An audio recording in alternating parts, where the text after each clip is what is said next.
Salvador. Buenas tardes, vecinos, sumarme a todos los vocativos y sobre todo agradecer la presencia de ustedes que están comprometidos con estos temas ambientales que han sido muy relevantes para nosotros y que también en los últimos tiempos ha adquirido una relevancia para los países, sobre todo cuando vemos lo difícil que está aconteciendo con el planeta con los temas ambientales.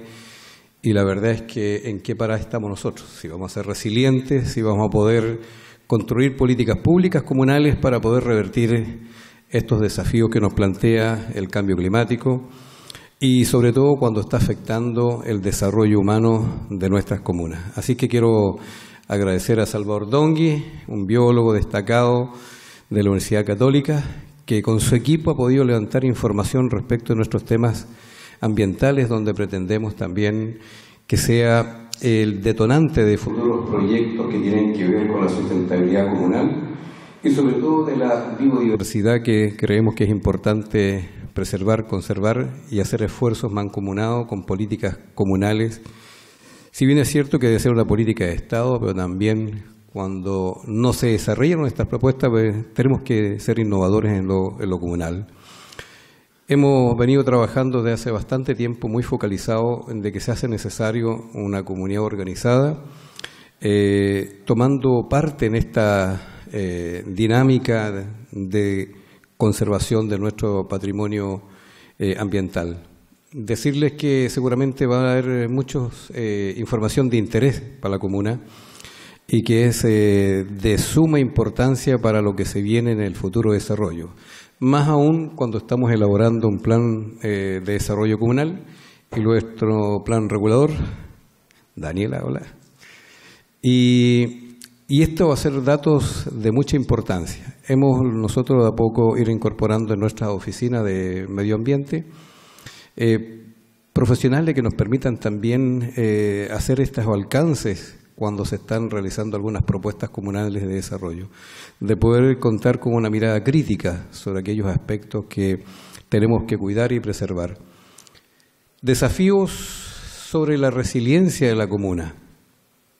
Claro que sí, tenemos ya cerca de 14 decretos de catástrofe por escasez hídrica, y si fuera uno por año, prácticamente son casi 14 años de catástrofe.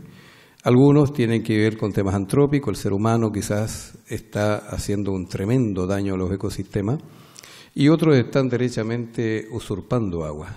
Pero también tenemos que decir de que hay una pluviometría menor, cada año llueve menos, tenemos que hacernos cargo de eso y de continuar esta dinámica de la caída en las precipitaciones y de continuar la usurpación y nuevas plantaciones de paltos. Obviamente el futuro no es muy promisorio para la comuna de La Ligua, destruyendo los bosques esclerófilos, los arbustos, de paso los insectos que polinizan, la erosión de los suelos, aumentar nuestra huella de carbono, contribuir al calentamiento global, acidificar nuestro océano también con una mayor emisiones de gases de efecto invernadero. Entonces la verdad es que como nosotros como comuna también somos contribuyentes, como contribuimos a la mitigación del cambio climático, al efecto de estos gases de efecto invernadero. ¿Qué es lo que nosotros tenemos en el horizonte entonces para desarrollar nuestra comuna? Se hace muy necesario resolver los temas de escasez hídrica. ¿Cómo avanzamos sobre nuestro desarrollo humano sin tener la disponibilidad en cantidad y en calidad del recurso hídrico? ¿Cuáles son las propuestas? ¿O es que hay alguna varita mágica para ello? Yo creo que no la hay. Deben haber distintas iniciativas tecnológicas que nos podrían ayudar a ir resolviendo este tema que para Ligua es relevante y para la provincia de Petorca. Hace poco participábamos de la Mesa del Agua de los amigos de Cabildo y Petorca, y la idea es hacer sinergia a nivel provincial. Estamos en una propuesta de constituir una asociación temática para el cambio climático, medio ambiente, energías renovables y también fundamental resolver en forma asociativa la escasez hídrica de la comuna y de la provincia de Petorca. Desafíos que sin duda se requiere de una mayor participación ciudadana. Los que estamos hoy día a la espera de este informe que nos va a entregar Salvador, no somos los únicos que vamos a recibir un beneficio de mejorar nuestro entorno, nuestras políticas públicas de desarrollo humano sustentable o sostenible. Creo que refleja el interés que tienen ustedes, los que están el día de hoy acá. Seguramente mañana seremos más, pero tenemos que ir instalando la conciencia, ir instalando conceptos de resiliencia, conceptos ambientales, porque cada día son más críticas las situaciones ambientales que están ocurriendo en el territorio.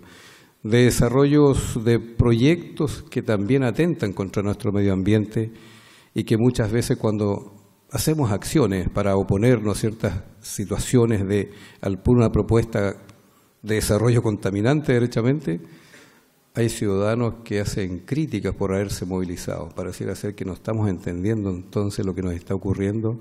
Esto va más allá de grupos humanos que tengan distinta ideología, condición religiosa, la que sea. Es la propia sociedad y es el ser humano el centro, el eje de todas estas cosas que nos están sucediendo y que a nosotros nos importa poder resolver. Por eso es que quiero expresar nuestros agradecimientos a Salvador por su trabajo profesional junto a su equipo, que han podido levantar una información que va a ser muy, pero muy importante para nosotros. Entonces yo no quisiera extenderme más, porque lo que nos interesa es saber el diagnóstico estratégico ambiental comunal. Muchas gracias por su presencia y los felicito por tener este interés y compartir esta misma propuesta de nosotros, que es cuidar nuestro medio ambiente. Gracias.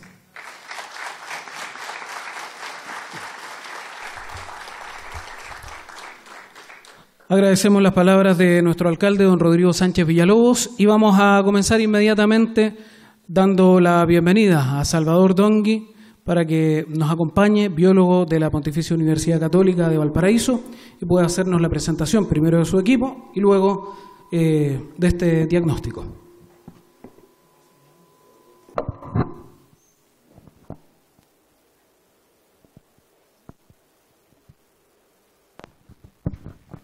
Muy buenas tardes, muchas gracias por la asistencia. Muchas gracias a las autoridades y al Consejo en pleno hoy día. Para nosotros la verdad es un tremendo orgullo poder mostrar este trabajo. Fue un trabajo extenso durante un año en el cual no puedo dejar pasar el importante apoyo que recibimos en toda instancia del municipio y de sus distintos departamentos. Este fue un proyecto que se pudo llevar a cabo gracias a la valiosa cooperación del Departamento de Medio Ambiente de la Comuna de La Ligua, a Dideco, como a todo el apoyo que tiene la alcaldía respecto a todo el personal, secretaria, jefe de gabinete, etcétera. Desde el alcalde y todo su equipo, muchas gracias por haber hecho posible este trabajo, el que con mucha modestia venimos a presentar hoy día. Quisiera presentarle el equipo de Simbiosis, a Daniela Díaz, que ustedes ya conocen.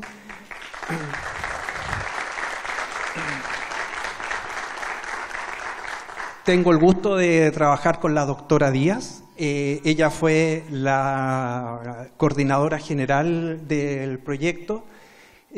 Todo lo que el proyecto necesitaba en términos de tramitación, permiso, fueron todos gestionados y producidos por Dani, así que muchas gracias.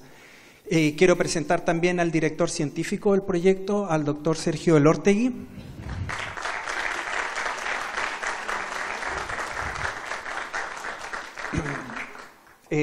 Tuve la suerte de formarme en la misma universidad que Sergio, tuve la suerte además de hacerle clase. Fue un muy buen alumno, entre paréntesis, lo digo ahora. Bueno, presentado el equipo entonces y en el fondo para partir, perdón. A nuestro abogado, don Rodrigo Avendaño, parte fundamental. Perdón, Rodrigo. Rodrigo tuvo una destacada participación en todo lo que significó el apoyo que nosotros hicimos como equipo dentro del proyecto a todo el tema judicial que hoy día sigue en los tribunales ambientales respecto al proyecto termoeléctrico Doña Carmen. Así que gracias a las gestiones de Rodrigo, en gran medida ese proyecto hoy día está en los tribunales ambientales y no se va a aprobar.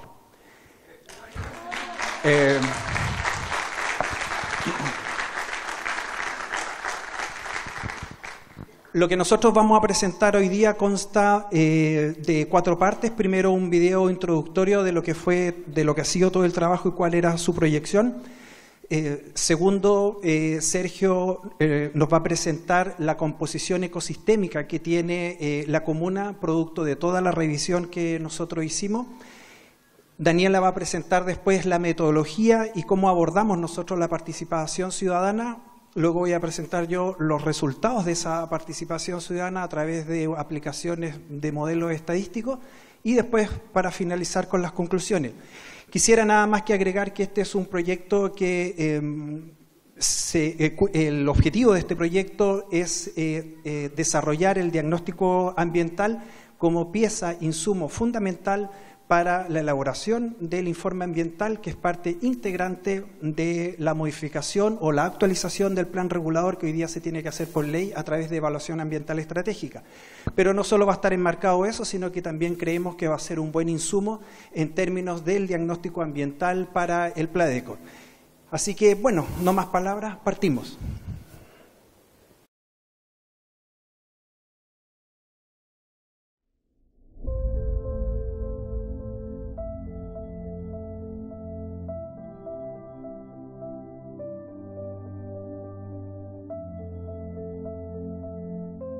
La realización de este estudio que hemos estado desarrollando en conjunto con otros colegas científicos consiste en levantar un diagnóstico ambiental estratégico. Este diagnóstico ambiental estratégico permite a la Ligua poder proyectarse en términos de su desarrollo sostenible y de su mirada estratégica hacia el futuro.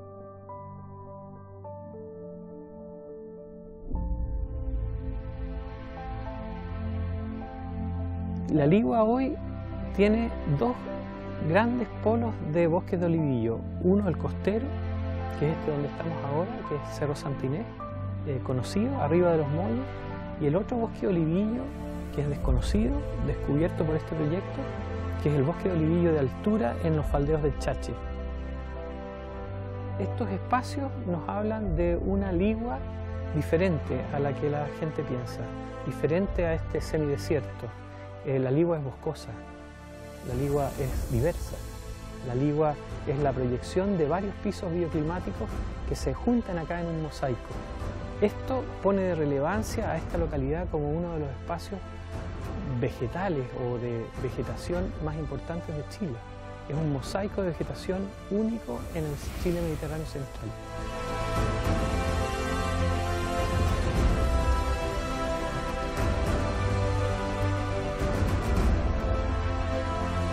Los valores que nosotros acá encontramos en términos ecosistémicos no solo tienen que quedar en manos de la ciencia, tienen que también ser traspasados a cada uno de los ciudadanos de la Ligua, debido a que estos sectores son los representantes de los laboratorios de la sostenibilidad del siglo XXI, en términos que aquí se pueden desarrollar economías locales, como ecoturismo, agricultura orgánica, educación, haciendo, por ejemplo, biología de campo, siendo además estos sectores silvestres los que están hoy día mejor condicionados para enfrentar la adaptación al cambio climático.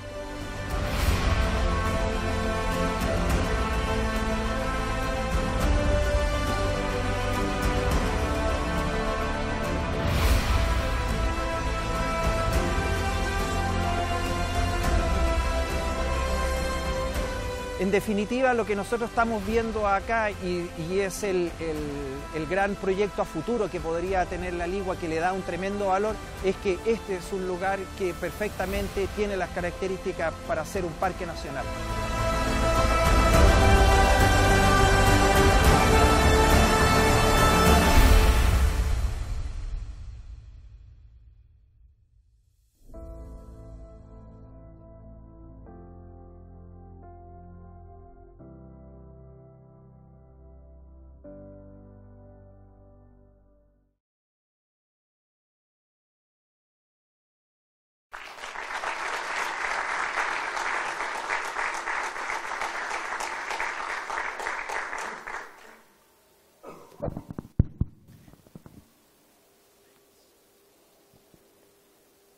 buenas tardes. Emocionante, ¿no? Para los que lo hicimos también es igual de emocionante. Una breve introducción. Cuando Salvador me llamó a participar en el proyecto, mi primera como emoción fue, bueno, la Ligua. Vamos a ir a este semidesierto de frontera. Yo he trabajado 20 años en los bosques mediterráneos, en La Campana principalmente, he hecho parte de mi trabajo. Y al poco andar, trabajando en terreno, empezó rápidamente a cambiar mi visión de este territorio y cambió en extremo. Acabo de llegar ayer de Ecuador, del Congreso Iberoamericano de Botánica, que se celebró en Quito. Hicimos una reunión extraordinaria con botánicos de Chile y del resto de Sudamérica y les mostramos parte de esto. Y hoy día, en el mundo de la botánica, la Ligua está empezando a cobrar connotación. Así que les muestro los resultados bastante emocionados, porque cambió mi visión, cambió la visión de muchos otros botánicos. Y como vieron en el video, claramente hay un tesoro escondido que hay que ver qué se hace con ese tesoro. Les voy a hablar entonces de qué es lo que encontramos desde la academia, desde la ciencia. Si quieren apagan esta luz de acá, que se ve mejor. Eso. Me toca a mí ver cómo discriminar entre todos los ecosistemas que recorrimos. Estuvimos cientos de horas en terreno y abarcamos, yo creo que gran parte del territorio de la Ligua, buscando las diferentes asociaciones vegetales para entender este mosaico. ¿Sí? ¿A dónde apunto para...? Ahí. No. ¿Sí? Ese era hacia adelante, ¿no? Sí. ¿Y el otro, el de la izquierda? Me parece, estamos en el 1. A ver. No, sí. Ahí, eso. Ya. A la izquierda van a ver una imagen que muestra un poco el piso de vegetación. Piso de vegetación se refiere al conjunto de especies que forman una unidad particular, una unidad que en sí misma es una cosa distinta a otra, ¿ya? Entonces, el trabajo consistió en encontrar esos pisos de vegetación, esos mosaicos particulares donde las especies vegetales se asocian, y asociadas a esos pisos hay fauna que es propia también de cada una de esas unidades. La idea era llegar finalmente a una cartografía, que es la que está hacia la derecha, tratando de dilucidar el mosaico de vegetación que es la Ligua. El primer piso que recogimos fue un bosque relicto interior. Relicto interior quiere decir que es un bosque que surge con condiciones bioclimáticas muy diferentes a las que hay hoy día en la Ligua, y que tienen que ver con los avances de los bosques valdivianos y del clima valdiviano hacia el norte, y luego se retira. Y quedan como remanente estas asociaciones que son relictuales. Y el primer gran descubrimiento que hicimos fue una asociación de belloto con olivillo, que está ubicado en la zona alta del Chache y que es alimentado por los escurrimientos de agua desde la cima del Chache, y forma una red de quebradas que es alimentada además por neblinas costeras que se acopian y se detienen en esa zona, que son quebradas muy profundas de exposición sur. El otro bosque relictual que tiene la Ligua está en el polo opuesto, ahí en rojo, que también de él participa el olivillo, pero también aparece una rayán gigante que es una mirtácea, Mircea Eugenia correifolia, y que juntos forman este bosque muy tupido que algunos lo conocen, y que sin embargo no es una unidad en sí misma, sino que son dos unidades, porque detrás del bosque de olivillo, en esa misma cuenca, hay una asociación distinta que es lúcumo con Mircea Eugenia correifolia. El lúcumo normalmente está asociado al sector de los muelles como un matorral, pero en esta zona de altitud de la cuenca el lúcumo alcanza tamaños de bellotos de 15 metros o más.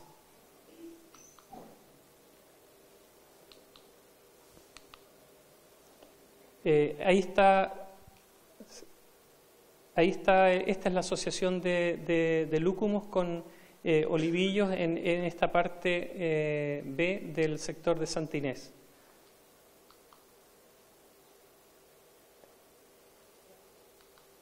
Ahí. Luego nuestra atención se fijó en los bosques higrófilos de belloto con Mircea Eugenia exuca, que es la petra, y aquí encontramos variantes muy interesantes y que también son de interés para la comuna, porque estos bosques son los que finalmente protegen y mantienen ciertos niveles de irrigación hacia las cuencas inferiores, ubicándose en las partes altas, y se llaman higrófilos justamente porque solamente están en presencia de agua en escurrimiento, o sea, todas las aguas que alimentan a las partes bajas de las cuencas, si hay este bosque de higrófilo, significa que durante todo el año hay escurrimiento superficial de esas cuencas con agua hacia abajo. Y aquí encontramos un bosque muy particular dentro de la gama de los higrófilos, que es en esta parte central de la Ligua, en los cerros que están aquí al frente, que es un bosque de petra con belloto, con asociación de una planta que se llama tilancias. Las tilancias son, ustedes los conocen como claveles del aire, que normalmente los ponen en los jardines las señoras dueñas de casa, y no necesitan agua, se alimentan solas. Pero las tilancias se alimentan de la atmósfera húmeda, y en esta parte alta de la Ligua se ubican estos bosques higrófilos de belloto con tilancia, que por lo demás es una asociación muy rara, y solamente hay otro lugar donde existe esa misma asociación, mucho más al sur en Chile. Luego tenemos la cuarta asociación, que es el matorral esclerófilo costero, que se ve aquí en este tono más burdeo y que corresponde a las partes bajas de los valles. Y este piso de vegetación, que es principalmente de peumo con molle, es el piso que es más extenso en la Ligua, pero también el que está más antropizado. Antropizado quiere decir que está ocupado por el hombre ya de forma ancestral, y ese piso que era de peumo molle y sus acompañantes eventualmente puede estar degradado y forma ahora asociaciones de espino, por ejemplo, espino maitén, y herbáceas en general. Ahora encontramos muy pocas zonas con el piso original que se ve ahí en café, que corresponden a estas grandes extensiones que ancestralmente fueron de peumo molle. Ahora, la antropización es reversible. Hay varios estudios que señalan como estudios exitosos sobre recomposición ecosistémica. Entonces, existiendo todavía estos remanentes, es posible reparar o generar corredores de ese piso de vegetación.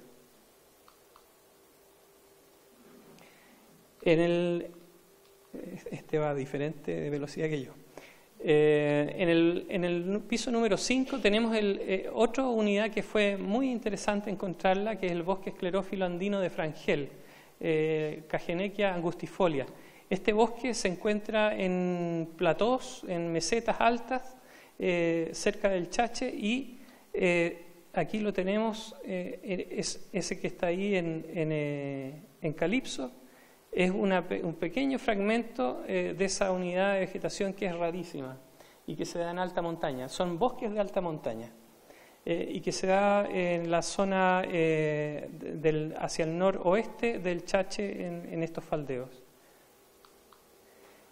Luego tenemos en la unidad número 6 el bosque esclerófilo andino, que viene a ser todo eso que está en lila, ahí abajo, y que corresponde a la asociación Litre-Coyihuay-Quillay, pero en altura, cercanos a los 1800 metros, y que forma también unidades de vegetación muy importantes y que protegen la parte alta de estas cuencas.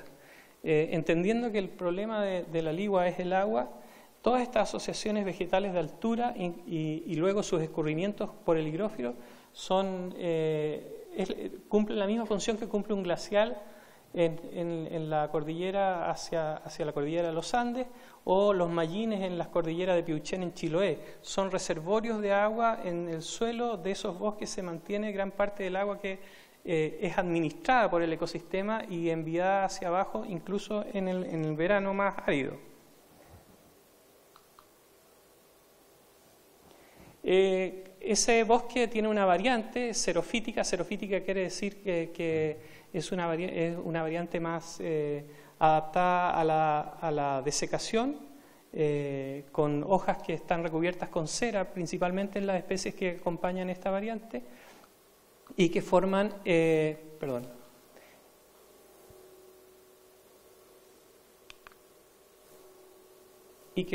esta matriz de matorral, que son esas zonas que están en verde agua y que están, si se fijan bien, en las partes expuestas al sol hacia el norte de la mayoría de las quebradas y pendientes de la ligua que dan esa orientación. Ahora, como decía bien el señor alcalde al inicio, hablando de los polinizadores, la mayoría de la polinización requiere de que esos polinizadores vivan en el lugar. Los trabajos de artrópodos y polinización hablan de que la mayor cantidad de insectos y artrópodos que polinizan, las partes bajas, viven en zonas de matorral xerófilo. Creo que en esa parte merece un nuevo estudio la ligua, porque no encontramos solo una unidad de matorral xerófilo, hay muchos tipos de matorral xerófilo en toda la ligua, y creo que ese también es un tesoro muy interesante, porque ahí está la matriz de todos los polinizadores. Luego tenemos el piso número 7, el matorral esclerófilo bajo o bosque esclerófilo bajo, dominado por peumo y litre, pero que forma tal vez la unidad más interesante de vegetación en la zona norte de la quinta región, que corresponde a esas que están aquí en café y en verde musgo. Esa zona corresponden al bosque esclerófilo bajo. Hay que decir algo re interesante del bosque esclerófilo bajo. Hay botánicos que sueñan con ir a 2 sitios en el mundo antes de morir, uno Madagascar y otro el bosque esclerófilo de Chile central. O sea, es uno de los pisos de vegetaciones que contiene relaciones más endémicas de Chile, mucho más que el sur y más que Atacama.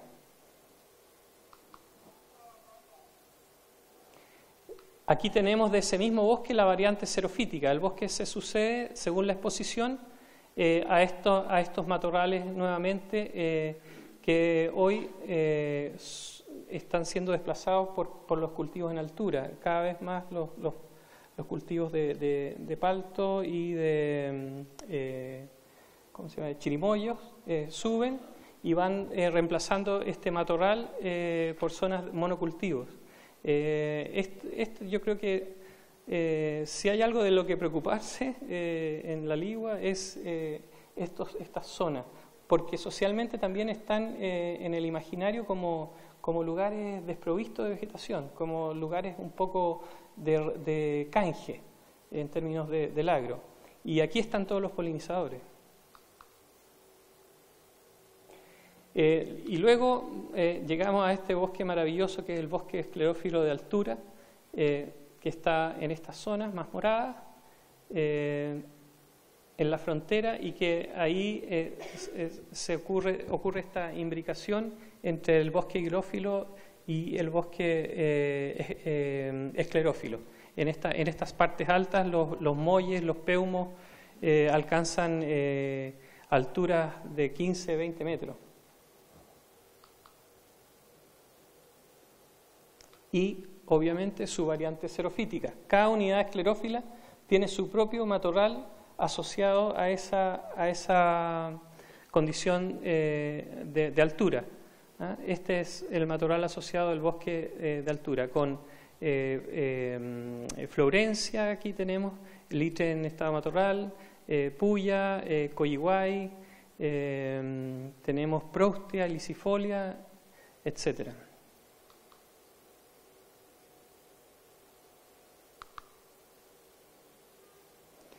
Y en esa misma asociación de matorral encontramos una asociación nueva para Chile, que es una asociación entre papayo silvestre, que es Carica chilensis, que es un arbusto, y podría ser un arbolito pequeño, muy raro, muy escaso, y que solamente se encuentran ejemplares dispersos a lo largo de Chile mediterráneo, pero en una de las quebradas encontramos asociación de cientos de papayos con Proustia, que es una unidad muy interesante para los científicos y emocionante para los que les gustan las plantas.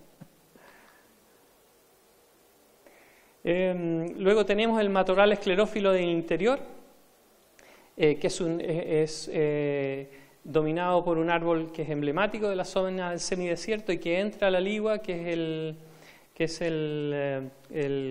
la Porlieria, el Guayacán. Gracias por los nombres vernaculares. Y Treboa quinquenervia, que es un matorral que alcanza tamaños arbóreos en ciertos lugares. Y esa unidad entra a la ligua desde Petorca y también se hace parte de este mosaico de vegetación esclerófila y xerófila.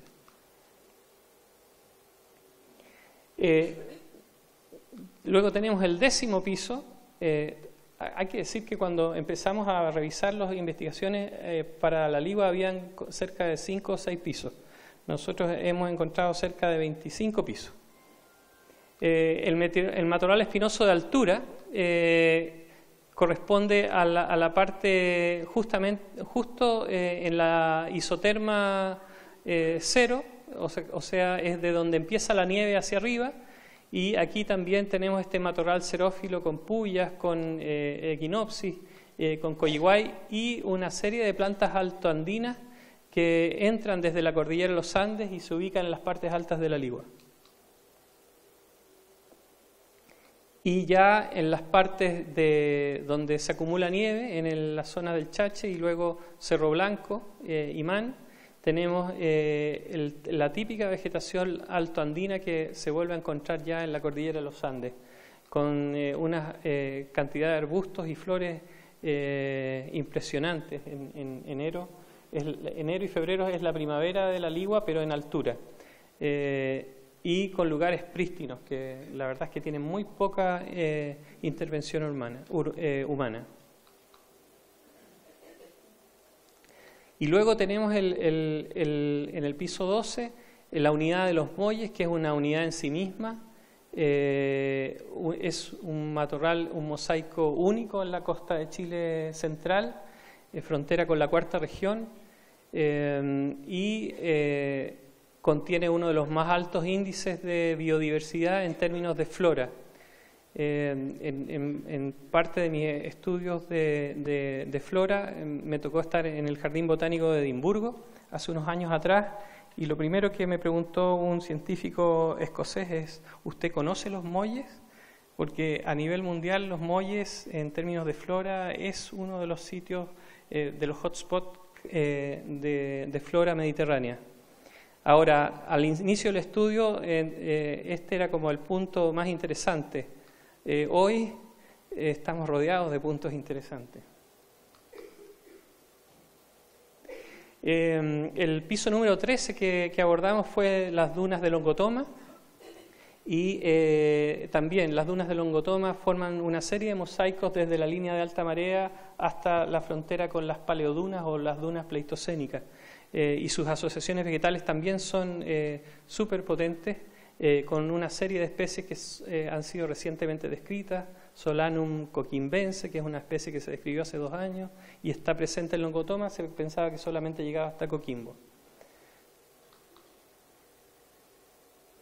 Y luego, bueno, uno de los pisos que hoy tiene más cobertura en términos mediáticos y sociales por los servicios ecosistémicos que presta al hombre, pero también a su fauna, que son los humedales, y que la Ligua, a pesar de que es un sitio declarado en sequía permanente, tiene grandes humedales que afloran en las zonas costeras y que albergan la llegada de aves migratorias desde diciembre en adelante, y también en las épocas de invernales desde el sur de Chile llegan otras especies. Hay estudios de avifauna y que ubican estos humedales como uno de los más importantes junto con Aconcagua y Mantagua. Y luego tenemos un piso de vegetación bastante desconocido, pero que se encuentra también en la Ligua, que son los matorrales de paleoduna. Son dunas pleistocénicas de 1,5 millones de años que están detrás de la Ruta 5 Norte y que se ubican en la parte posterior a Longotoma. Antes del estudio nosotros teníamos fijado el piso de paleodunas hasta Papudo, hoy lo podemos extender hasta cerca de la Ballena. Son pisos de vegetación muy extraños, con vegetación que tuvo la oportunidad de evolucionar durante 1,5 millones de años en ese tipo de sustrato. Y tenemos finalmente el piso de vegetación de las playas, que tiene asociaciones vegetales con Alstroemeria peregrina y otras muchas especies herbáceas y geófitas, y también de flora liquénica, que está absolutamente desprotegida hoy.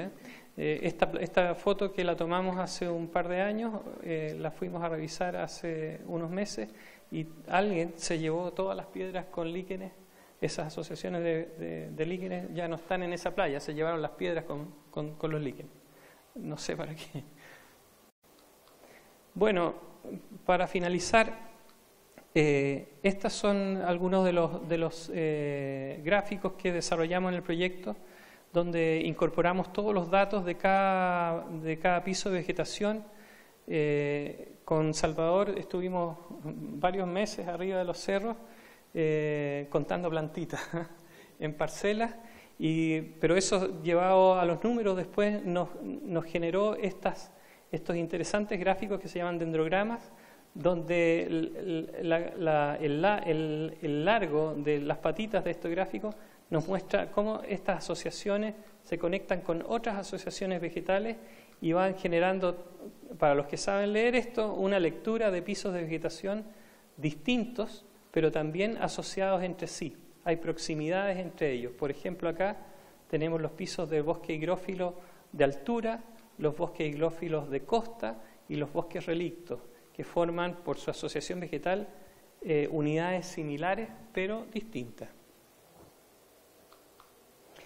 Y este tal vez es el tesoro que generó el proyecto, del que nos sentimos muy orgullosos, que es la nueva cartografía vegetal de la Ligua, con estos 20 y tantos pisos de vegetación. Este es un conocimiento nuevo. Antes de empezar el proyecto, como les digo, habían entre 5 y 6 pisos en una escala muy general sobre la vegetación de la Ligua, y por eso era tan poco atractivo para los botánicos. Porque decían, mira, hay 4 o 5 cosas, pero ahora lo miran diferente. Ahora la cosa es mucho más compleja y genera una atención de la que las autoridades van a tener que hacerse cargo de ahora en adelante. Más pega. Bueno, esa es mi parte. Les agradezco a la Municipalidad de La Ligua por haberme dado esta oportunidad como científico, más que como parte del proyecto. Por eso me siento muy feliz.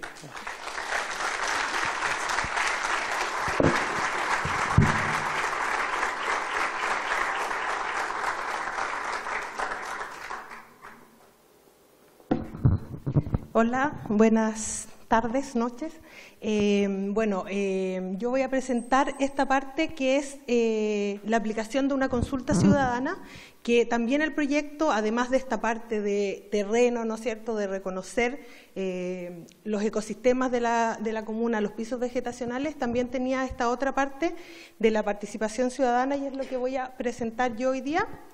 Bueno, la participación ciudadana, como se define en la Ley 20.500, es necesaria. ¿Por qué? Porque a través de la participación ciudadana se logra incorporar la visión de la comunidad y potenciar el involucramiento de los actores de la comunidad en la toma de decisiones que obviamente tienen repercusión en sus vidas, ya porque ellos habitan el territorio. El objetivo de este trabajo, de esta participación ciudadana que desarrollamos como parte del proyecto, era conocer las percepciones y las expectativas de los vecinos de La Ligua acerca de las problemáticas ambientales, pero también de las potencialidades del territorio. La metodología que utilizamos fue la de los grupos focales, que son entrevistas que se hacen a diferentes actores en la comuna.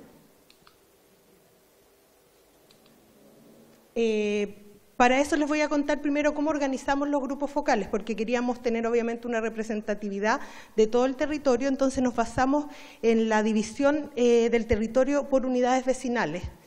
Ya tenemos 22 unidades vecinales en el territorio y quisimos abarcarlas todas. Para eso nosotros, algunas unidades vecinales, para abarcarlas de mejor manera, por temas de logística y por temas también de que están más cerca, más lejos, etcétera, nosotros hicimos 16 grupos focales. Como ven en esa tabla de allá, tenemos las unidades vecinales acá y los grupos focales acá.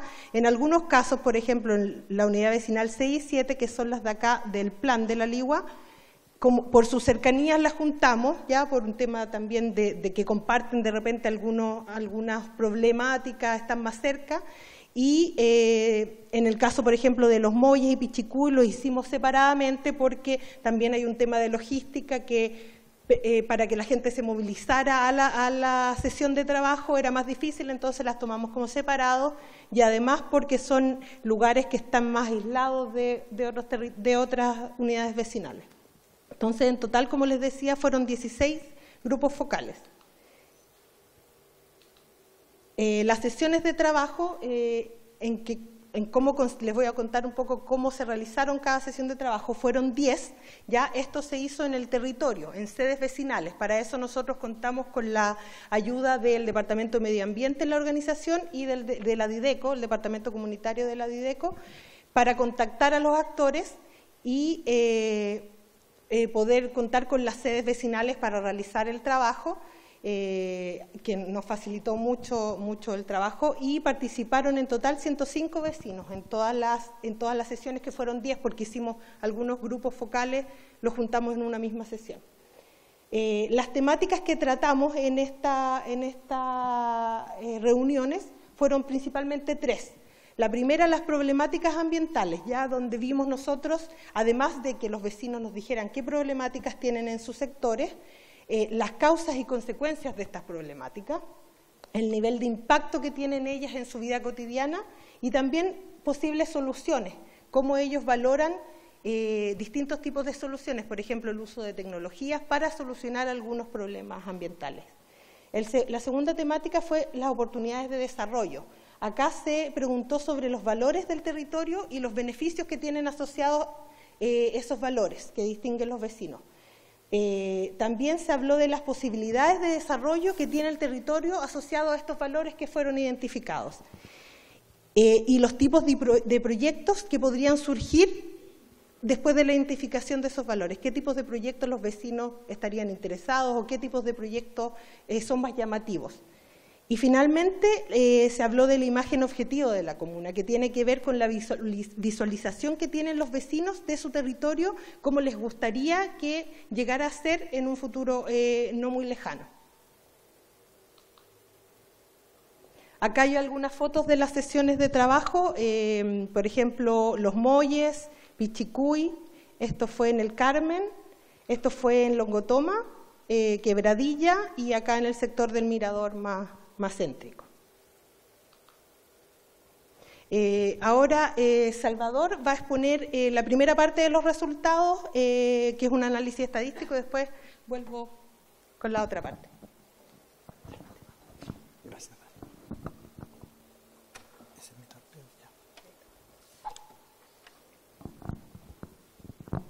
Bueno, Como estamos enfrentados hoy día a dos cosas, primero esta tremenda información que tiene que ver específicamente con la riqueza ecosistémica de la comuna, y como bien decía en un principio del video, esto no puede estar solo en manos de la ciencia. Era necesario que nosotros supiéramos, bueno, cuál es la percepción del vecino.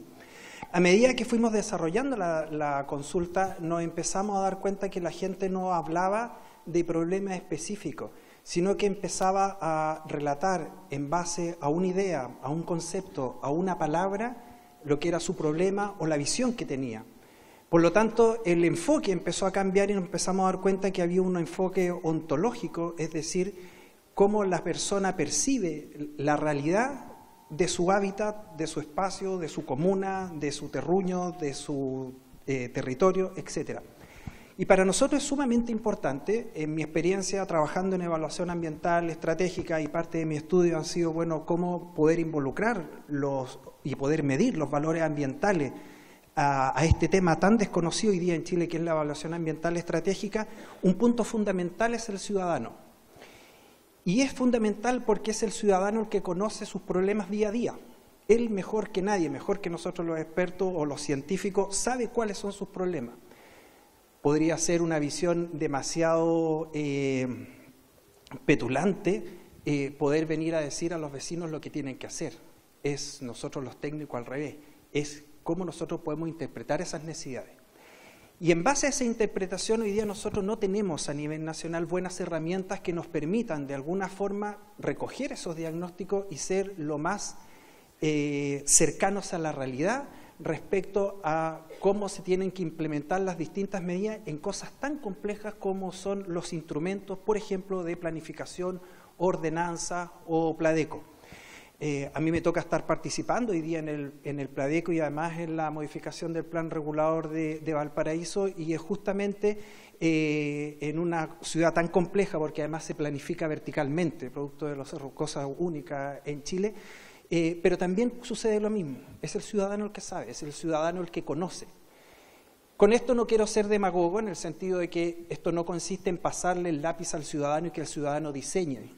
Eso es demagogia. Lo que sí nosotros queremos hacer es poder capturar de la forma más real posible cuál es la necesidad del ciudadano y poner nuestros conocimientos a esa disposición para tratar de, con los distintos instrumentos, poder satisfacer esas necesidades, y es lo que les voy a comentar ahora.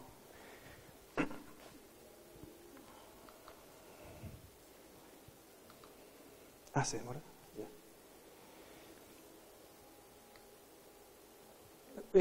Todos los datos que nosotros tomamos en las distintas consultas que se hicieron se tuvieron que estandarizar. ¿En qué sentido? Cada una de las cosas que anotaron cada uno de los integrantes, que fueron alrededor de 105 personas, ¿no? Más o menos, que participaron, que si uno lo toma en términos estadísticos podría resultar poco representativo, pero si nosotros nos vamos a un régimen ontológico, es decir, al poder del significado de la palabra en términos de la interpretación del territorio, la muestra es bastante representativa. ¿Por qué? Porque teníamos representantes vecinales. Iba una persona en representación de una comunidad y daba a entender cuál era la problemática que ellos tenían. Por lo tanto, nuestro universo se ampliaba muchísimo más. Sin embargo, en esa estandarización, era necesaria esta estandarización, porque no podemos correr en los distintos modelos y el algoritmo palabras que no tengan un mismo significado. Necesitábamos agrupar bajo algún ámbito sin que esto perdiera de alguna forma correlación. De ese más o menos nosotros llegamos a una estandarización de un universo de más o menos 30 dimensiones, es decir, 30 significancias que tenían los distintos ciudadanos en las distintas participaciones. Se hizo entonces los ajustes del modelo en términos matemáticos y los resultados, y se aplicó un modelo que es el análisis de componentes principales para poder valorar cuáles eran los valores, valga la redundancia, de los valores enunciados en términos de cuál es la riqueza que la gente ve en su comuna y cómo se proyecta en ella, y los problemas. Es bastante poco grato hablar de los problemas, porque los problemas generalmente no se asumen y siempre se hace un responsable. Es que no me traen, es que no me hacen, es que la autoridad no me implementa. Hicimos el tema de los problemas por un lado porque el reglamento de la evaluación ambiental estratégica dice claramente que se tienen que identificar cuáles son los problemas ambientales producidos por el desarrollo urbano. Es esa relación el objeto de estudio, de manera que los objetivos ambientales que se tracen permitan resolver esa problemática a través de una propuesta urbana.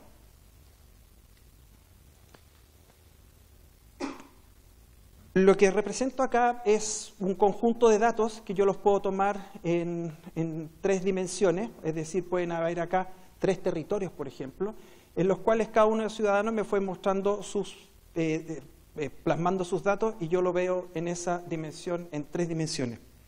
Nosotros teníamos 30 dimensiones. Conceptualmente imposible imaginarnos 30 dimensiones, no se puede, solo podemos 3 por una estructura mental. Los algoritmos hoy día permiten desarrollar eso.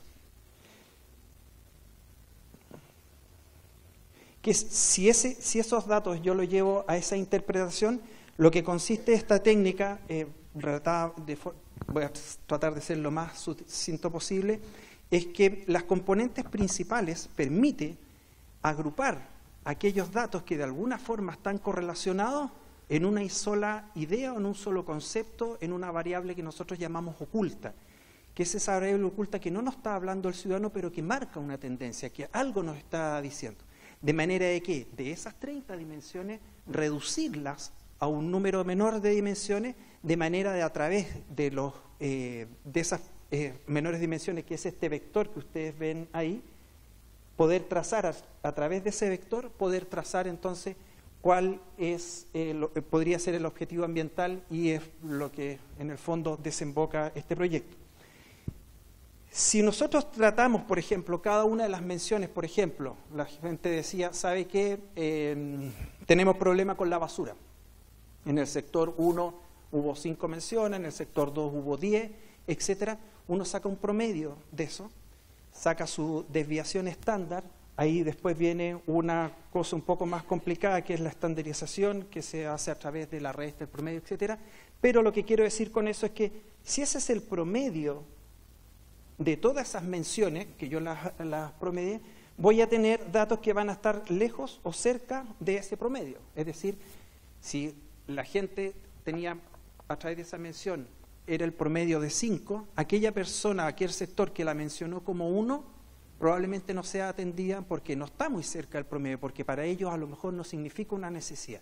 ¿Qué hace esta técnica? Ve si ese dato está correlacionado con otros que tengan relaciones y lo empieza a juntar matemáticamente, de manera de ir buscando entonces la mayor correlación de los datos.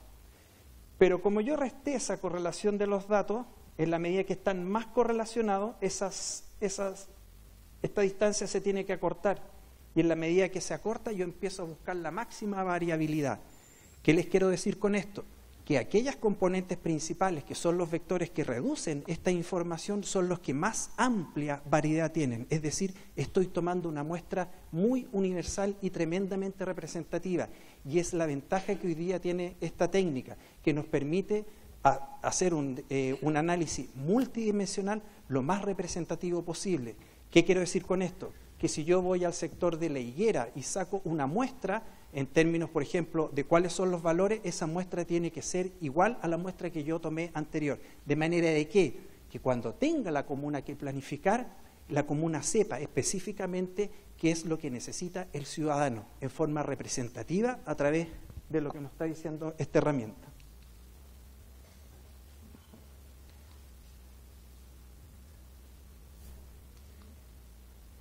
Ahí hay para marearse un poco, unos pequeños ajustes, qué sé yo. No nos vamos a detener en eso. Ahora, ¿por qué traigo esta tabla? Acá ustedes ven 30, esos son las 30 datos que nosotros teníamos, las 30 dimensiones. El programa saca un valor que se llaman los valores propios del vector y saca su varianza.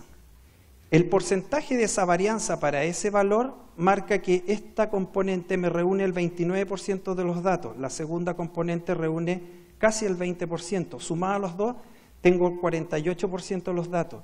Si tengo 3, analizo solo las 3 componentes, estoy analizando prácticamente el 60% de los datos. Es decir, si yo lo llevo a un gráfico tridimensional, el cual nosotros podemos interpretar, tengo por lo menos el 60% de la población representada en términos de sus problemas y de los valores o de la visión que tienen de su territorio. Y aquí empiezan a haber cosas bastante interesantes. Encontramos entonces que la primera componente principal, el concepto que traía escondido esta primera componente, los datos que más se agrupaban, todos se agrupaban bajo un mismo criterio. Y ese criterio tenía que ver con los valores propios e identitarios. Es cómo la comuna se identifica con sus cosas propias. Por ejemplo, había gente que decía que una cosa que valoraba era el ingenio del habitante de la Ligua, o valoraba también la hospitalidad. Nosotros la vimos en carne propia a la hospitalidad. El concejal Díaz me prestó un día una llave para subir al Carmen, lo tuve que molestar un día sábado.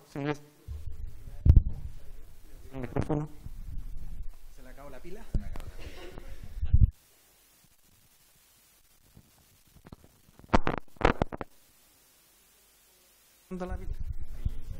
¿Y este también? Ah, no, ahí sí. Entonces, esa primera componente que nosotros vemos ahí, que son los valores identitarios que identifica el habitante como único, yo lo voy a proyectar en cada uno de las localidades que nosotros tuvimos, el sector 1, el sector 2, el sector 3, que son los que ustedes ven acá. Si pueden hacer clic, por favor, Giuseppe, ahí estaría el sector 1, el sector 3, ahí está el sector 16. Bájala nomás. Perdón. Todos estos sectores, bueno, del 1 al 3 son todos los sectores centrales. Bueno, vemos, pincha de nuevo para que salga eso, otra vez, ahí. Vemos entonces que uno de los sectores que más se identifica entonces con este valor propio es el sector 8, justamente el sector del Carmen. Un sector que no se identifica con esto, por ejemplo, en Los Molles. ¿Será por lo lejos? ¿Será que tienen otros problemas? Un segundo valor que tiene que ver, una segunda componente que a nosotros nos reflejó este análisis, tiene que ver con la valoración de las economías locales. El dulce, el tejido, la agricultura, los claveles, etcétera. ¿Dónde vemos mayormente reflejada eso? Sector 21, por ejemplo. Valorizan mucho lo que tenga que ver con todas las economías locales. Bueno, es un sector que está fuertemente desarrollado también en la agricultura. Un tercer aspecto tiene que ver con los conceptos patrimoniales, específicamente con los conceptos patrimoniales, zona de conservación histórica, inmueble de conservación histórica, restos arqueológicos. Y vemos que eso prácticamente está presente en casi toda la comuna, excepto en los sectores 12, 13, perdón, no debería estar hablando de sectores, yo debería estar hablando de unidades vecinales, y voy a ir acá a mi torpeo, y las unidades vecinales 12 tiene que ver con Bellavista, Dani, ¿no? Valle Hermoso. Sectores en el cual, si bien el concepto patrimonial no significa que no sea importante, significa que tienen otras necesidades más importantes que el tema patrimonial. La quinta componente tiene que ver con las fiestas costumbristas, las fiestas religiosas. Vemos también que el sector 8, por ejemplo, se destaca, la unidad vecinal 8. El sexto valor tiene que ver con el entorno silvestre. Y acá es donde se cae el especialista, creo yo. Perdón. ¿Dónde fui ahí? ¿Valores? No.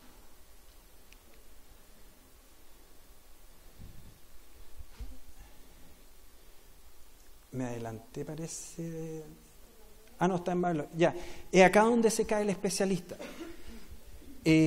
Porque el especialista dice, con esta tremenda riqueza ecosistémica, ¿cómo no está traspasada a la comuna? Es porque la ciencia no hemos sido capaces de traspasar eso. O porque este conocimiento no ha llegado debidamente. ¿Y por qué este conocimiento no ha llegado debidamente? Porque no se ha no se ha plasmado en los distintos instrumentos que permiten entonces poder incorporar estas variables a la planificación, no solo a la planificación territorial, sino que a los pladecos, a las ordenanzas. Por lo tanto, esto que hoy día está acá, y como decía el doctor Elortegui, probablemente con este conocimiento hoy día, más adelante esto esté mucho más arriba. La última componente, no significa que sea la menos importante, sino que es la que reúne menos datos, es la valoración del patrimonio cultural local, principalmente que tiene que ver con las fiestas de la chilenidad. Eso era con respecto a los valores. Vamos al caso de los problemas, lo mismo, los valores, las tres primeras componentes reúnen el 57% de los datos, nosotros analizamos hasta la componente 8, en que estábamos analizando el 91,4% de los datos, o sea, muy representativo. Es más, la componente 8 no la tratamos porque es una repetición de todas las componentes anteriores. Y aquí viene el tema de los problemas. ¿Cuál es el principal problema que ve la gente en su comuna? Es la contaminación y el deterioro medioambiental. Contaminación de todo tipo. La contaminación de las aguas, la contaminación atmosférica, la contaminación por residuos, la contaminación por los riles. ¿Dónde es el sector donde más se ve presente esto? En el sector de Quebradilla. Otro sector también donde esto está presente en el sector 21, que sería acá, y eso es Pichicuy. Si ustedes ven estos valores que están bajo la línea del cero, no significa que no estén, sino que significan que están menos presentes nada más. Partía diciendo el alcalde el tema de la crisis del agua. Bueno, acá está reflejado. Prácticamente atraviesa toda la comuna la crisis del agua y donde más se manifiesta en el sector de Pichicuy. La deficiencia en la provisión de agua potable y la ausencia de infraestructura sanitaria. Y aquí hay algo también que nos llamó mucho la atención y probablemente, si nosotros seguimos trabajando, sería algo que deberíamos ir estudiando más, es que se ve que hay una desprotección de los ecosistemas, pero veíamos anteriormente que la protección de los ecosistemas estaba en la sexta componente. Aquí aparece dentro de las componentes más importantes, probablemente porque la opinión de Los Molles esté pesando mucho sobre esto. Los Molles fue el sector más participativo dentro de las jornadas que nosotros hicimos. Y ahí empiezan otros problemas también con la metodología, cuando uno quiere levantar datos y empieza a ver que los datos también están un poco contaminados con los metadiscursos que nos trae la televisión, el metadiscurso de la delincuencia, el metadiscurso de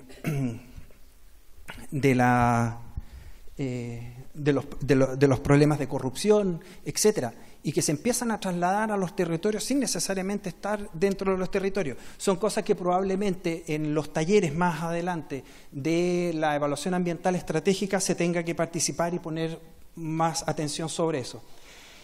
La ausencia de una política para el manejo de los residuos estaba fuertemente representada en este sector, 18 y 19, que sería estos dos sectores.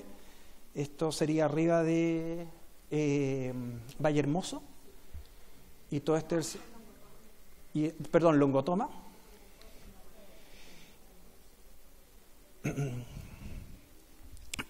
Aquí quiero decir también algo súper importante.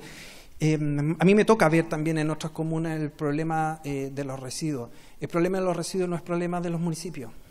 El problema de los residuos es de todos nosotros. Si nosotros no cambiamos nuestros hábitos que tienen que ver con empezar a adquirir productos que podamos reciclar, si no somos exigentes nosotros mismos con el reciclaje, si no cambiamos nuestra tendencia al consumo y empezamos a adquirir productos que nos comprometan con el cuidado del medio ambiente, el problema se va a solucionar. No podemos pensar que el problema lo va a venir a solucionar con una varita mágica cualquier municipio, porque el dinero no va a alcanzar nunca. Si en La Ligua el día de mañana se llegue a implementar un sistema de reciclaje, tiene que ser con la ayuda absolutamente de todos. Todos necesitan un compromiso con el cuidado del medio ambiente en esta materia, que tiene que ver también con cambiar nuestros hábitos de vida. La quinta componente, la falta de instrumentos de planificación territorial y otros instrumentos, más o menos constante, la opinión de toda la comuna, cosa que no debería seguir siendo, porque es obvio, hoy día la municipalidad está inspirada y está abocada a actualizar su plan regulador, está abocada a trabajar en su Pladeco. Esta debería ser un problema que no debería seguir presente. Tenencia irresponsable de mascota, casi prácticamente atraviesa toda la comuna. En algunos los sectores está menos presente, como por ejemplo en el sector 17, Quebradilla. Y la mantención de la infraestructura vial. Había muchos reclamos de mantención de caminos, pavimentación de caminos, etcétera. Siento decirlo, eso tampoco es responsabilidad del municipio. La infraestructura tiene que ver con los gobiernos, es decir, con el Estado. Pero si nosotros no exigimos al Estado, si nosotros no hacemos patente esta información y seguimos en el fondo subvalorando esas gestiones, o si no somos participativos dentro de los pavimentos participativos, etcétera, esto tampoco se soluciona.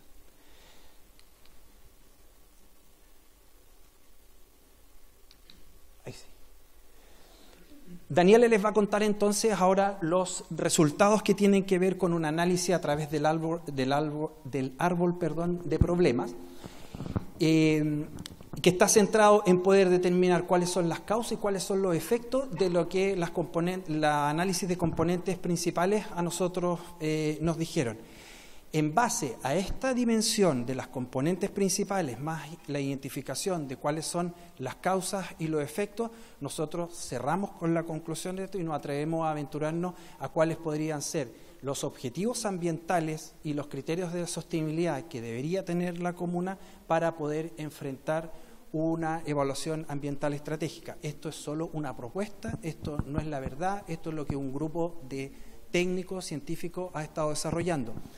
Lo difícil de esto es justamente poder conjugar todas estas necesidades, todos estos problemas con esta tremenda riqueza ecosistémica que tiene la comuna y que nos acaba de relatar el doctor Elortegui. Daniela.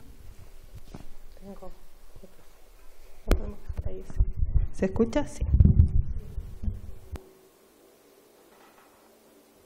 Bueno, como les contaba Salvador, yo voy a resumir un poco los resultados que obtuvimos con otro tipo de análisis. Como les contó Salvador y pudieron ver en la presentación, este era un análisis que utilizaba una herramienta estadística. Yo voy a contarles lo que se hizo a través de otra herramienta, que son los árboles de problema. Primero les voy a dar una mirada más general, que también es parte de lo que tocó Salvador. En términos de las problemáticas ambientales del territorio, se identificaron 75 problemáticas. ¿Ya? Esto se repartió, obviamente, de diferente manera en el territorio. En el caso de las unidades vecinales, en cada una, o en los grupos focales que se hizo, se identificaron, la menor cantidad fueron 4 problemáticas y la mayor cantidad fueron 20 por unidad vecinal. Hay bastante variación dependiendo de la localidad. Se identificaron también problemáticas a nivel local, o sea, que solo afectan a una unidad vecinal o los vecinos. Acuérdense que esto es según la opinión de los vecinos. A nivel local se identifican 44 problemáticas y a nivel comunal, o sea, que son transversales a toda la comuna, fueron 40 problemáticas. En el caso del impacto, que era una de las preguntas que se hicieron, el nivel de impacto de cada problemática, el 89,3% de las problemáticas los vecinos lo identificaron como de alto impacto en sus vidas, lo que es un valor bastante alto. En el caso de los valores, se identifican 87 valores.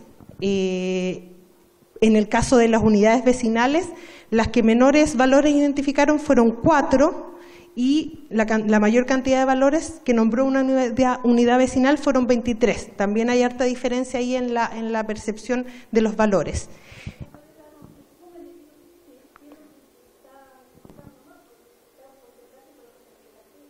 Ahora viene. Sí.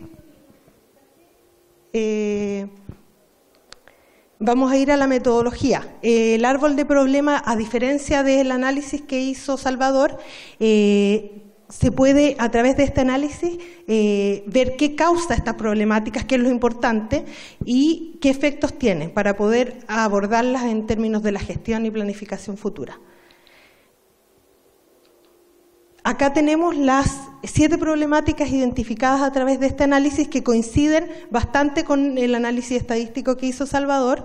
Se ve una problemática que es la mayor, que es la contaminación y deterioro del medio ambiente. Obviamente acá, al tener las causas y los efectos de esta problemática, se puede hacer una interrelación entre cada problemática.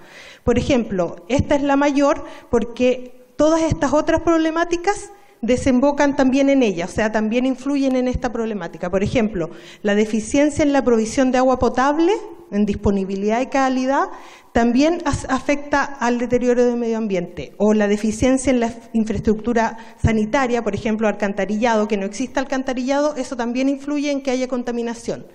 La infraestructura vial, por ejemplo, si faltan caminos y hay caminos en que se genera mucho polvo, eso también afecta a la contaminación. La ausencia de planificación territorial y instrumentos afines también afecta el tema de la instalación, por ejemplo, de empresas contaminantes. La ausencia de una política de manejo de residuos obviamente también influye en que haya una mayor contaminación y la tenencia irresponsable de animales también. Entonces, como ven, es una trama que se pueden establecer varias relaciones. Ahora les voy a contar de estas que están en naranjo, les voy a mostrar los árboles de problemas que muestran las causas y efectos que identificaron los vecinos. En el caso de la primera, contaminación y deterioro del medio ambiente, estas son las problemáticas que están identificadas dentro de esta temática, que es contaminación del medio ambiente en general, aire como polvo, chimeneas, quemas ilegales, etcétera. La contaminación y deterioro de los ecosistemas, ya sea marino, terrestre, el río, etcétera, que puede ser por diferentes causas, agroquímicos, aguas hervidas, basura, etcétera. Y el tema de la deforestación y también los monocultivos salió como importante. Acá, si ustedes ven acá abajo, están las causas. Las causas acá son variadas, son muchas y se pueden dividir también en diferente origen. Por ejemplo, acá sale que la contaminación, este problema, tiene una causa que es la falta de normativa. Por ejemplo, acá se mencionó, este es solo un ejemplo, hay más, el uso de leña verde. ¿Ya? No hay normativa para eso, o en el tema de olores también puede ser, y ese tiene obviamente un carácter que está vinculado a la existencia o no existencia de una normativa. En este caso específico no existe para temas de contaminación. También acá se observa un tema de gestión y planificación que tiene que ver con la deficiencia de retiro de desechos, ya de los residuos sólidos domiciliarios. La falta de fiscalización también en la parte basura o medioambiental, y también el crecimiento inmobiliario que no se hace con una planificación adecuada. Esos son temas de planificación y gestión que se pueden identificar. Acá también está el factor humano, que es súper importante también, que salió en todas las problemáticas, como decía Salvador, que el problema es de todos. Se puede identificar que hay malas prácticas de parte de la comunidad, el uso de leña, uso excesivo de la calefacción, por ejemplo, la falta de conciencia o respeto hacia el medio ambiente y en la comunidad, y la falta de educación o desconocimiento. También hay otros factores, por ejemplo, la falta de infraestructura, que también tiene que ver con un poco de planificación y gestión, y finalmente otros temas como la escasez hídrica, que son condiciones del territorio, que están dadas ya. Entonces, todo esto causa que existan estos problemas de contaminación. Y las consecuencias son, entre otras, mala calidad de vida, problemas de salud, problemas sanitarios, de plagas, por ejemplo, la contaminación de todo el medio ambiente, el deterioro de los ecosistemas y la biodiversidad. También se produce un efecto a la escasez hídrica en sí. Y también existe peligros de emergencia y lo que tiene que ver con el cambio climático, que también está asociado, que genera también otro tipo de emergencia, el tema de los incendios, aluviones, etcétera. Entonces, como ven, es una trama bien grande que nos permite saber qué cosas hay que atacar y cómo se pueden ir estos efectos disminuyendo.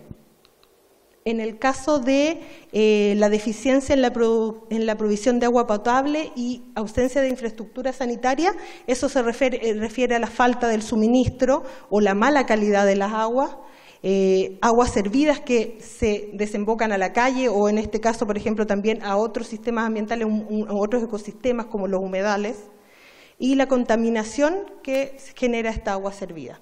Acá también podemos ver que existen varios factores que influyen. Acá un tema de planificación y gestión, la falta de alcantarillado, falta de infraestructura, la venta ilegal de terrenos o que los terrenos sean privados, los caminos que están en mal estado, el funcionamiento irregular en el tema específico de la zona costera de una planta de tratamiento de aguas. También está el desinterés que tienen estos proveedores por prestar un buen servicio y está también el factor humano que se identifica como el mal uso de la infraestructura, de las fosas, por ejemplo. Y los efectos, obviamente la contaminación, este problema está también afectando a la problemática anterior que les mostré. Está obviamente el deterioro de caminos, acumulación de agua y barro, problemas sanitarios, problemas de plaga, etc.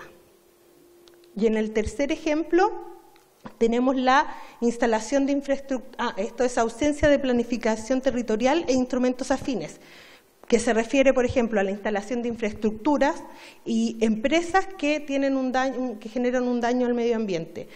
Acá se destacó antenas celulares, minería, otras empresas parecidas. El de control del crecimiento urbano también es un factor y también aparece de nuevo la venta ilegal de terrenos que tiene que ver, obviamente, con el descontrol del crecimiento urbano. También acá hay problemas de normativa como causas. No se respeta la normativa o falta normativa. Hay una planificación deficiente, o sea, temas que no abarca el plan regulador comunal en estos momentos. Falta también un tema de gestión en fiscalización o revisión de los proyectos que ingresan para ser aprobados o no, y la falta de conciencia y compromiso de las empresas. Y en el caso de los efectos tenemos diversos efectos, obviamente la contaminación que vuelve a aparecer, problemas de salud, sanitarios, efecto en la biodiversidad, mala calidad de vida. Acá se menciona un tema que es súper importante, que es también el del medro hacia el turismo. Esto afecta obviamente a las posibilidades de que se haga turismo en el territorio. Y obviamente el tema de los accidentes y deterioro de infraestructura por estos temas de que el agua servida está en las calles, etcétera. Y eso genera a su vez problemas de conectividad. Esos son los tres ejemplos que les doy porque están relacionados con las tres problemáticas, los tres componentes principales que identificó Salvador previamente. Ahora Salvador va a volver con lo final. Bueno, ¿cuál es la proposición que nosotros como equipo hacemos para, en términos de poder trazar objetivos ambientales y criterios de sostenibilidad para la futura planificación territorial de la comuna?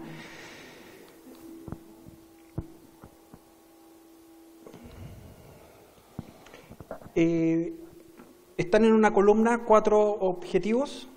En esta columna, cada una de esas filas, un objetivo, y el criterio de sostenibilidad con que se relaciona cada uno de esos objetivos. La idea entonces es que estos objetivos obedezcan a esta gran riqueza ecosistémica. Cuando uno habla de planificación territorial, habla de una planificación urbana, no está el entorno silvestre en esto, y nuestra normativa es bastante deficiente. Los distintos instrumentos de planificación territorial, llámese regionales o metropolitanos, establecen regulaciones que tienen que ver con las zonas silvestres de forma indirecta, pero esas no bajan a los planes reguladores. Por lo tanto, al regulador le pueden decir, al plan regulador, no se le puede atribuir que vaya a reconocer o a proteger estas áreas. Entonces el desafío es tremendamente importante. Ahí viene entonces el ingenio. ¿Cómo lo hacemos? Ingenio que también era reconocido como un valor acá en La Ligua. ¿Cuál es entonces? Es justamente que el crecimiento urbano de la ciudad no esté orientado hacia esos sectores los cuales necesitan protección porque están dando recursos ecosistémicos a la ciudad. Es imposible pensar que cualquier ciudad en el mundo es independiente de los recursos que le proporcionan todo el área silvestre. El doctor Elorti decía claramente, y uno podría sacar esa conclusión, la agricultura de la Ligua hoy día está sustentada en el matorral esclerófilo xerofítico, donde existen todos los polinizadores. 410 especies de abejas, doctor, en Chile, 410 especies, nosotros conocemos la Apis mellifera solamente. Hoy día lo que están haciendo los paltos, si hay algún productor de palta aquí, perdóneme, pero no lo puedo dejar de decir, el problema que tiene la Ligua y Petorca con los paltos no solo radica en el agua, radica también en que el mismo cultivo se está destruyendo a sí mismo, están destruyendo los propios polinizadores. Va a haber un momento en que el cultivo no va a tener insectos polinizadores, el cultivo se va a morir, va a terminar muriendo. ¿Cuál es el problema? ¿Dónde está el problema? Que no se establecen cuáles son los límites de carga del territorio. Y para poder establecer los límites de carga de la ciudad en términos hacia dónde tiene que crecer el territorio, cuál es la cantidad de habitantes que tiene que soportar, eso está estrechamente relacionado con su entorno silvestre. Por lo tanto, ¿qué nos permite eso? Sacarnos la idea, entonces, de que las ciudades, en términos de planificación, tienen que crecer y se tienen que orientar hacia dónde vamos a colocar más gente. Hoy día las ciudades se planifican en términos de su desarrollo estratégico. ¿Cuáles son las mejores posibilidades que tiene la comuna en términos de su desarrollo? Ese desarrollo y esos valores nosotros los extrajimos a través de la consulta ciudadana y los comparamos o los contrarrestamos con los valores que vimos nosotros en terreno en términos de su composición ecosistémica y que se reflejan en los siguientes objetivos. Uno, por ejemplo, es evitar la proliferación de espacios subutilizados, revinculando el territorio urbano que cuenta con infraestructura y equipamiento a las áreas de valor. Ejemplo, el río La Ligua, un espacio subutilizado. Hoy día no hay responsabilidad sobre el territorio en términos que ahí se bota basura. No se puede permitir que la municipalidad ponga una persona todos los días para poder fiscalizar. Yo siempre doy el ejemplo. Yo cuando voy conduciendo, cuando conduzco, no conduzco siempre, mi auto no paro, me enfrento a una luz roja y no paso si es que veo un carabinero que me está controlando. Me detengo porque es un compromiso mío con la ley. ¿Por qué pedimos nosotros hoy día tener que tener un comportamiento sujeto a que exista o no exista fiscalización? Eso nos coloca como gente completamente irresponsable con nuestro entorno. Una cosa que nosotros podríamos evitar entonces de esa forma es utilizar esos espacios, que son propuestas, son ideas, no estoy diciendo que esto tenga que ser así, pero por ejemplo, el río La Ligua podría tener otro destino.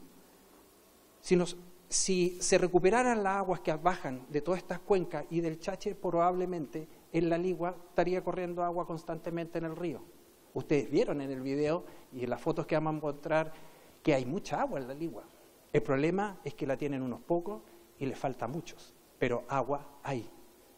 Y el agua tiene que ver con un ciclo virtuoso que tiene que ver con esta vaguada costera que irriga todos estos sectores altos donde están este matorral, este bosque esclerófilo que a través de efectos como el dropping, por ejemplo, va humedeciendo los pisos y va recargando los acuíferos. Ese es un ciclo virtuoso que nosotros en términos de planificación tenemos que recomponer. Entonces, la planificación obviamente tiene que atender a esos considerandos. ¿Qué se podría conseguir con esto? Fortalecer los barrios en proceso de conciliación, vincularlos al paisaje natural mediante la priorización de centralidades urbanas. ¿Por qué no podemos nosotros hoy día, como un recurso para economizar agua, dotar nuestros espacios públicos de flora silvestre, con toda esta riqueza que tenemos de flora silvestre? La ciudad de Viña del Mar, por ejemplo, de aquí a 10 años más no va a tener agua para regar sus jardines. Y es la ciudad jardín. ¿Qué está haciendo hoy día la ciudad de Viña del Mar? Sigue regando. El pasto consume por metro cuadrado 6 litros por metro cuadrado. El bosque esclerófilo no se riega. El bosque esclerófilo, el matorral esclerófilo tomó su forma en el Mioceno cuando se alza la cordillera de los Andes de forma completa hace 10-15 millones de años. Sabe cómo vivir en meses de sequía. Por lo tanto, los espacios urbanos, perfectamente nosotros podríamos traer esos espacios urbanos, entonces esta flora evitaría entonces esos recursos extra, dotaría a la ciudad de aquellos valores que tienen que ver con las componentes naturales que actúan bajo esta espontaneidad de los ecosistemas, y esa espontaneidad la podríamos estar traspasando a la ciudad. Obviamente se vuelve una ciudad muchísimo más interesante. El segundo objetivo es, voy a pasar al tiro al criterio de sostenibilidad. En base a ese objetivo, ¿cuál sería el criterio de sostenibilidad? Igualar las condiciones de habitabilidad de la ciudad a través de la dotación de infraestructura en los sectores carentes. Lo que decía Daniela claramente, el tema de la infraestructura sanitaria, por ejemplo, lo necesario que es hoy día, y que la gente también tome conciencia. Las fosas hay que limpiarlas. El agua que yo boto a la calle no deja de ser mía, sigo siendo yo el responsable. Reconocer, identificar y proteger las áreas de valor ambiental que forman parte de los sistemas ambientales locales, resguardándolas de la intervención antrópica indebida y estableciendo normas adecuadas para las áreas urbanizables. Bueno, lo que decíamos, de alguna forma nosotros podemos proteger estos entornos de la ciudad si no programamos el crecimiento hacia la ciudad, hacia esos sectores. Entonces, reconocer a la comuna como un resumen ecosistémico del Chile Mediterráneo Central, de manera, está repetido, que el desarrollo de las actividades productivas sean compatibles con esta característica. Un criterio de sostenibilidad. Es decir, hoy día ustedes son el resumen de un mosaico vegetacional único en el Chile Mediterráneo Central. No hay otra parte como esta. Cautelar los distintos valores ambientales del territorio de manera que permitan al habitante valorar el patrimonio natural y humano de la comuna. El medio ambiente no solo tiene que ver con nuestro entorno inmediato vegetal o animal, tiene que ver también con nuestras costumbres, con nuestras idiosincrasias, de la forma como nosotros nos relacionamos con el medio ambiente. Por lo tanto, esta idea también tiene que permitir que los futuros desarrollos involucren o consideren los fuertes valores de arraigo y de identidad que tiene la comuna. Los inmuebles de conservación histórica no se sacan absolutamente nada si uno los declara, si no les da utilidad. Esa utilidad tiene que estar también asociada a otro valor importante que tiene la comuna y que son las economías locales.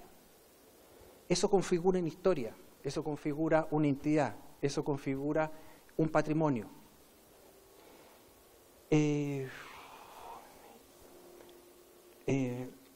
Cautelar distintos valores metales. Reconocer el valor, esta la dije, cautelar distintos valores metales. Ya. Reconocer el valor de condición patrimonial y cultural de la comuna. Bueno, el objetivo es lo que estaba hablando anteriormente. Lo ambiental también involucra lo cultural. Impulsar y promover la recuperación del espacio público como lugar de interacción y actividades para el ejercicio colectivo. Hay un autor, William Manfred, que es un ecourbanista, bastante criticado. Hoy día el ecourbanismo tiene muchos detractores porque trata de emular las condiciones del ecosistema llevadas a la ciudad, y eso pareciera que es una utopía. Pero Mumford tiene una frase muy interesante cuando él define la ciudad, y define la ciudad como el espacio donde se producen conversaciones interesantes. Es decir, la ciudad es un espacio de interacción, es un espacio público. Ese espacio público, hoy día la Ligua tiene la tremenda oportunidad de hacerlo único en términos de incorporar, por ejemplo, esta flora o incorporar estos valores. Lo que ustedes están haciendo hoy día con defender el parque periurbano es una muestra de eso. La autoridad podrá decir que este parque hoy día no tiene valores ambientales importantes. Podemos decirle sí, no los tiene, pero yo lo estoy cuidando para hoy día. Yo lo estoy cuidando para 30 años más. El cuidado parte hoy. Y el parque sí va a tener a lo mejor una característica, no digo que es similar a lo que puede hacer el Cháchez, pero sí recuperarse a lo que era antaño si lo empezamos a cuidar ahora. Por lo tanto, nosotros hoy día podemos defender ante la autoridad y decirle, sí, nosotros queremos proteger este parque porque es importante para mañana, no para hoy. Eso es pensar en desarrollo sostenible. Eso es pensar en planificación territorial que tenga que ver entonces con los valores del territorio representados en sus ciudadanos. Desarrollar entonces una comunidad estructurante en el borde costero y las cuencas urbanas, contemplando su eje y la incorporación de áreas verdes y espacios públicos. La cartografía que mostraba el doctor Elortigui aparecía en esos espacios verdes que estaban en todas estas quebradas que son en el fondo las que están proporcionando agua. Esa agua, ese ciclo hay que recomponerlo, hay que poderlo traer a la comuna y eso tiene que ver con cuidado. Pero ese cuidado también no solo consiste en dejarlo ahí como un museo y que se cierre como lamentablemente ha sido mucha de la política de los años 40 con la Declaración de Washington, por ejemplo, en que deja los espacios silvestres como espacios intocables. No, eso hay que usarlo, pero hay que usarlos de forma racional. ¿Qué podemos desarrollar ahí? Lo que nosotros partíamos diciendo en el video, economías locales que tengan que ver, por ejemplo, con el turismo. Las proyecciones que tiene que hoy día esta comuna en términos de su riqueza ecosistémica, en términos de turismo, son insospechadas. Me atrevo a decir esto cuando con el doctor Elortigui estábamos trabajando en el humedal de Tunquén, logramos sacar el santuario de la naturaleza, declararlo como santuario de la naturaleza. Recibimos una visita de unos ingleses que estaban muy sorprendidos porque nosotros todos nuestros humedales eran naturales, decían no podemos creer que sean naturales, nosotros tenemos todos los humedales artificiales. Resulta que ellos nos conversaban del humedal de Slimbridge, que está a las afueras de Londres, y este humedal se hizo en unos sistemas de esclusas que tenía el río Támesis que evitaban las crecidas. Se hizo algo un poco más, en el fondo, lúdico de lo que ahí existía, se hicieron unas pequeñas islas y se empezó a recuperar ecosistémicamente ese lugar. Inmediatamente empezaron los proyectos inmobiliarios a crearse alrededor. Se generó un tremendo parque y hoy día el humedal de Slimbridge recibe al año 6 millones de visitas.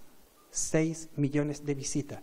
Yo he visto cómo hay gente que hoy día está dispuesta a pagar por ponerse un largavista y mirar el vuelo de un ave. Esos son valores que hoy día tiene el territorio y que si se acaban para siempre. Por eso Y por eso el interés nuestro como consultor y como Simbiosis, porque creemos que hoy día un buen instrumento de planificación sí es un buen instrumento de protección.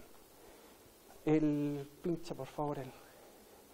Y para concluir, una secuencia de lo que nosotros estuvimos haciendo.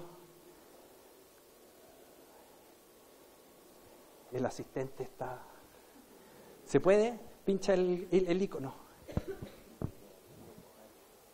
Pincha más. Acerca.